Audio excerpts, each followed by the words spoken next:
উত্তর city corporation ৫ বছরে ৫ লাখ বৃক্ষরোপণ করার উদ্যোগ নিয়েছে। ইতিমধ্যে ৫৫,০০০ বৃক্ষরোপণ কার্যক্রম সম্পন্ন হয়েছে, এমন তথ্য জানিয়েছেন ঢাকা উত্তর সিটি কর্পোরেশনের প্রশাসক শফিকুল ইসলাম খান মিল্টন। শনিবার রাজধানীর উত্তরায় ১৭ নম্বর সেক্টরে বৃক্ষরোপণ কর্মসূচির শুভ উদ্বোধন শেষে প্রশাসক বলেন, সবুজায়নের কর্মসূচিতে সরকার সর্বাত্মক সহযোগিতা করবে।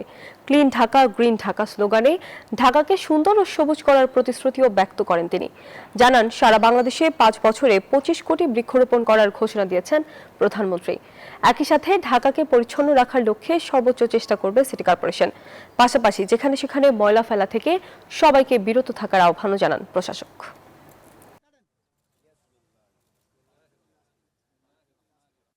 মাননীয় প্রধানমন্ত্রী নিজে জাতীয় সংসদে বক্তব্যের মধ্যে উনি ঘোষণা দিয়েছেন, শুধুমাত্র উত্তর সিটি কর্পোরেশন আগামী ৫ বছরে ৫ লক্ষ বৃক্ষরোপণ করবে। ইতিমধ্যেই প্রায় ৫৫,০০০ গাছ আমরা রোপণ করেছি।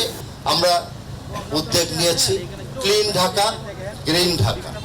আমরা পরিষ্কার রাখবো এবং সবুজায়ন করব।